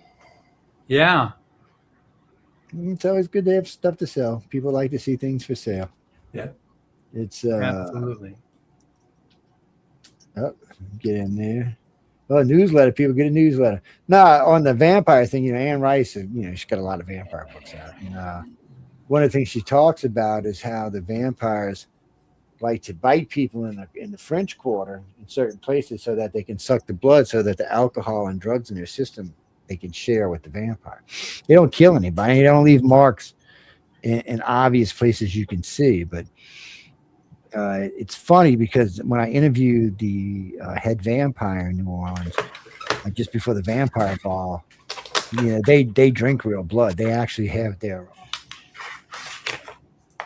followers supply the blood, and they all. That's for real? Yeah, it's for real, and they've been around a long time. It's not even something new. I've been knowing about them for at least 30 years. I've heard about those for sure. And so there's a big club in New Orleans. There's actually more than one, but there's one big main one, and then there's a few other things. But they take their vampires serious in the French Quarter, in the city. People don't realize, but New Orleans has laws that nobody else has. Like voodoo is legal, and the practice and use of voodoo is legal in the city of New Orleans. It's which I have no idea what that means. A bit on the scary side, actually. And then they got a bunch of other laws. Media covers. Wait. Oh, media coverage. Sorry, my brain was fried there for a minute. Cruise. Yeah, it's got my files and photos just for any kind of media. Well, no, you got a nice, clean site. It's well put together. Start out functional, which is nice. I can't tell you how many websites I go on that are not functional. Yeah. That you're wishing you never clicked to go there in the first place. Let me find y'all back. All right, but I know we got to get out of here because I got another show to do. I'm still going to eat something. So I'm not going to call you Karah anymore because I'm going to have to call you Supergirl if I keep doing that. And, I mean, I don't mind. I have Supergirl somewhere in here. Oh, kind of think about that. I don't know many illustrators, female illustrators, that haven't done Supergirl or Wonder Woman. I don't know why they choose, but I was going to say, it seems like they choose one or the other. I've never really seen an illustrator do both.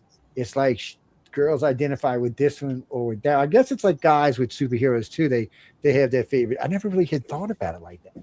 I've never actually drawn either of them much, I don't think. But that's because mom must be your superhero then. What? I said, then maybe mom's your superhero, or maybe grandmom's your superhero. And look, it's weird. I don't want to say it's weird, but it's strange because over the years I've met a lot of them, and some just prefer one over the other one, and then some don't draw them at all. Some just, like I said, mom or grandmom's the superhero. That's who they're. I love both of them. I just never thought about it. I might do one of both, and then. Yeah, do both just so you can shut me up. That'll work. I say now I know somebody who did both of them. But I know we got to get out of here, guys and girls. So we got to go because I got to go eat, and then I got to go scream at some weirdo people on the chat next. Them people are weird. Oh, sweet. Thank you very much, Karah, and you as well, Mike. It was good seeing you both again. Good seeing you too. Yeah, thanks. And then, Mike, are we going to see you at Dragon Con? To be determined. I'm trying to figure all that out right now. So. Yeah. So Karah, we're going to see her in Salt Lake City.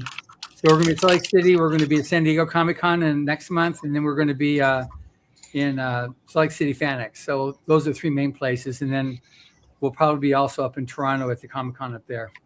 Yeah, I may, if I'm able to do Dragon Con, I'll probably also try to do the Salt Lake City as well. Yeah, they're both really good shows. Yeah, that one I can drive to. So. Yeah. Great. Well, thank you both very much. It's been a real pleasure seeing you, and you got my opinion, Karah. So I really do appreciate it. I'll probably put more time on weekends towards that. Yeah, you got talent. You just need to keep on growing it. Thank you so much. Yeah. So, live long and prosper, guys. But we got to go. Thanks everyone for tuning in to United Republic Radio and the Arthur's Quill.